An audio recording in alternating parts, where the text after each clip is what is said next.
गौरव कुमार यादव जी। राधे राधे। राधे राधे महाराज जी। महाराज जी, निरंतर जप करने से पूर्व जन्म के प्रारब्ध खत्म हो सकते हैं क्या? नहीं, भगवत प्राप्ति हो जाएगी।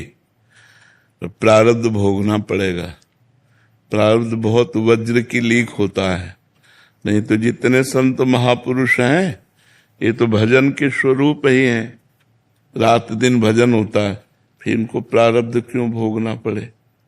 बड़े बड़े सिद्धों को प्रारब्ध भोगना पड़ता है। क्रियमाण भस्म हो जाएगा, संचित भस्म हो जाएगा, प्रारब्ध भोग के काट लिए जाएंगे और भगवत प्राप्ति हो जाएगी। प्रारब्ध बहुत सुदृढ़ होता है, इसलिए कहा जाता है कर्म होश से करो। अगर गलत कर्म हो जाए तो उनको तत्काल प्रायश्चित करो, भस्म करो, नष्ट करो, कहीं वो प्रारब्ध न बन जाए। अगर प्रारब्ध बन गया, बड़े बड़े महापुरुषों को, रामकृष्ण परमहंस जी के गले में कैंसर था, बड़े बड़े महापुरुषों को कष्ट प्राप्त हुआ। तो ये अगर प्रारब्ध भजन से नष्ट किया जा सकता तो हो जाता, नहीं हो जाता। लेकिन प्रारब्ध भोगन अवश्य में वो भोक्तव्यम कृतम कर्म शुभ, इसीलिए डरना चाहिए। अगर पाप कर्म बन जाए तो उसे तत्काल विद्वानों से, संत महात्माओं से पूछ करके उसका नाश करना चाहिए। भजन है, अनुष्ठान है, तीर्थयाटन है, दान पुण्य है, उस किसी भी तरह से उस पाप कर्म को नष्ट कर देना चाहिए। अगर वो नष्ट नहीं हुआ और वो गुप्त पड़ा रहा तो प्रारब्ध बन जाएगा। प्रारब्ध बन गया तो अवश्य में भोक्तव्यम, ये भगवान के वचन है, अवश्य में वो भोक्तव्यम कृतम कर्म शुभाशुभम।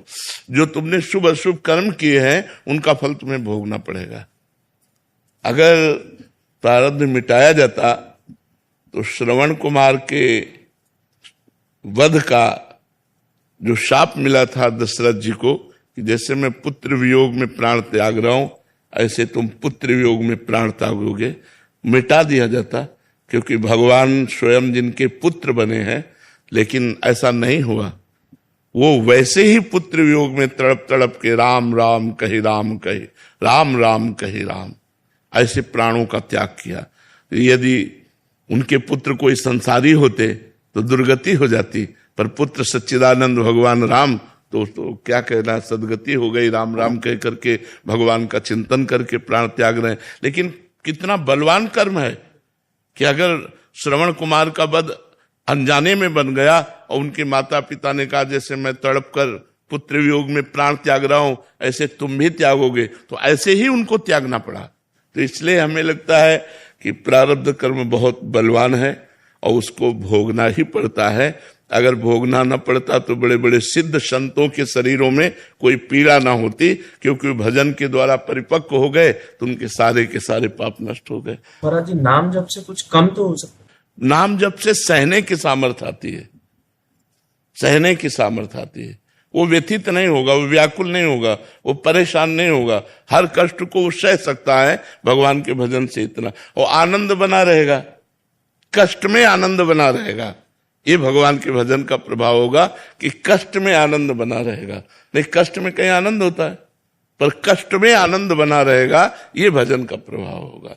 वो कष्ट उसे आनंद प्रदान करेगा, उसके अंदर एक आनंद की उमंग होगी जिसमें दुख दुख नहीं लगेगा, दुख भी सुख का अनुभव कराएगा। और जब भजन नहीं होता तो सुख ही दुख का अनुभव कराने लगता है। सुख सामग्री सब है, शरीर स्वस्थ है, लेकिन मानसिक विक्षिप्त है, मानसिक परेशान है। इसलिए भजन करना ही चाहिए। भजन से प्रारब्ध भोगने की सामर्थ्य आती है। भास्कर जी गुजरात से। राधे राधे। राधे राधे महाराज जी। महाराज जी, मन की शांति क्या है और वो कैसे मिल सकती है? वही हम बैठे हैं, बिल्कुल जहां आपने प्रश्न किया है वही प्रसंग खुला है। 24 घंटे भगवान के भजन में रहिए तो आपके सारे मनोरथ पूर्ण हो जाएंगे और मन शांत हो जाएगा। मानो आपने प्रश्न जो किया वो पहले ही उत्तर लिखा हुआ है इसमें। कह रहे हैं 24 घंटे आप भगवान का नाम जप कीजिए, 24 घंटे का अभ्यास बनाइए। आपको जो चाहिए संसार से लेकर भगवान तक सब कुछ प्राप्त हो जाएगा। तो उत्तर जब ये दिया तो उन्होंने कहा मेरा मन नहीं लगता, भजन में मन नहीं लगता। मान लो आपने उपाय तो बताया कि 24 घंटे यदि भगवान का नाम जप किया जाए तो जो कुछ चाहोगे वो प्राप्त हो जाएगा, पक्का है, ये तो पक्का है। शिखा शर्मा जी का प्रश्न है कि मैं नाम जप करना चाहती हूँ पर मन बार बार परास कर देता है। हाँ तो सुनो ना, उन्होंने कहा कि मेरा मन नहीं लगता, उत्तरकर्ता से कहा मेरा मन नहीं लगता भजन में। तो उन्होंने कहा मैंने मन लगने की बात तो नहीं कही, मैंने भजन करने की बात कही। मन लगे या न लगे, हमको भजन करना है, और भजन करते करते मन लगता है, ऐसा थोड़ी। मन तो सिद्ध हो का पवित्र मन जब हो जाता है तब वो भगवान में लगता है। तो हमको केवल भजन करना है।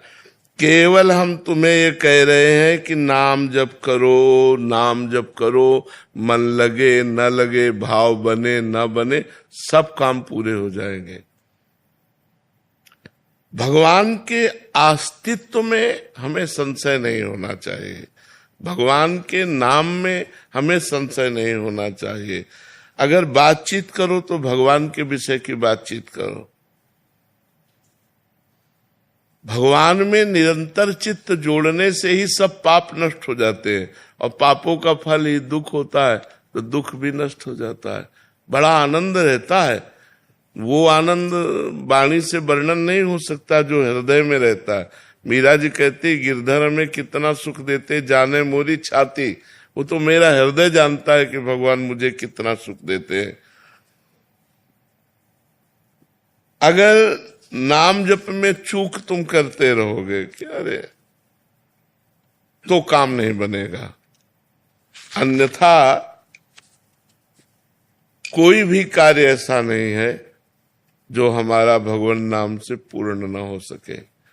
देहि सौभाग्य मारोग्यम देहि में परमम सुखम। परम सौभाग्य और शरीर का स्वस्थ रहना और परम सुख, ये सब नाम देने की सामर्थ्य रखता है। अगर आप नाम जप कर तो कह दो आपका शरीर स्वस्थ रही है। जैसे ये हो कि मारोग्यम, तो आपका शरीर स्वस्थ नहीं है, आप दूसरों को नाम का उपदेश करके स्वस्थ करना चाहते हो, लेकिन आपका शरीर स्वस्थ नहीं, तो हम अस्वस्थ नहीं है, हम अस्वस्थ नहीं है। ये शरीर भले अस्वस्थ हो, हम बिल्कुल स्वस्थ है और बहुत आनंद में हम रहते हैं। आपको ऐसा लगता है हम दुखी आदमी है? हम दुखी आदमी थोड़ी, हमें लगता है हम बहुत बड़े सुखी आदमी हैं। तो हमको भगवान ने जो दिया वो नाम से दिया। देहि सौभाग्यम, नाम हमको क्या देता है? हमारा सौभाग्य बढ़ा देता है। गोस्वामी तुलसीदास जी के चरणों में जब अकबर बादशाह ने ताज उतार के रखा तो आंसू आ गए। तो लोगों ने प्रश्न किया कि बादशाह प्रणाम कर रहा है इसलिए आनंद अश्रु आ गए निजी जनों ने। तो उनका नहीं, तुलसी जब राम का नहीं था तो मांगे टुकड़ा नहीं मिलता था, और जिसके दरवाजे पे जाते थे तो कहते थे अभागी है, अगर ज्यादा देर दरवाजे पे रहेगा तो कुछ अमंगल हो जाएगा, जन्मते ही माँ को खा गया, ऐसे ऐसे लोग कट वचन। और आज राम का हूं तो बादशाह ताज उतार के चरणों पे रखता है। जब तुलसी राम का नहीं था तो मांगे कौर नहीं मिलता था, आज तुलसी राम का है तो बादशाह भी ताज उतार कर रखता है, इस बात पर कि मैं भगवान का हूं। इस देह में सौभाग्यम, नाम भगवान जो जप करते हैं उनका सौभाग्य उदय हो जाता है। देखो कोई कितना भी बड़ा पदाधिकारी हो, उसको कोई साष्टांग दंडवत लेकर बहुत हाथ जोड़ के, बस इससे ज्यादा हमें लगता सम्मान नहीं होता किसी का भी। लेकिन संतों का सम्मान कैसे होता है? साष्टांग लौट के, पंचांग करके, पंचांग या साष्टांग लौट के होता ना, इससे बड़ा क्या हो सकता है?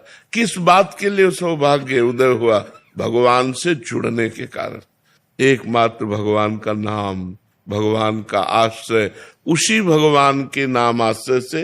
देखो इसमें लिखा है नाम जब करोगे तो देहि सौभाग्यम, सौभाग्य प्राप्त हो जाएगा आपको। जो आप दुर्भाग्य में भटक रहे हो, ये दुर्भाग्य हट जाएगा और सौभाग्य प्राप्त हो जाए। और देहि सौभाग्य मारोग्यम, आरोग्यम। भगवान के नाम के जपने से जो रस निकलता है ना, नाम का, नामामृत का रस, जैसे हम राधा राधा राधा, तो जो रस निकला ना, और जब हम उसको गटकते हैं ना, तो हमारी अकाल मृत्यु का नाश कर देता है।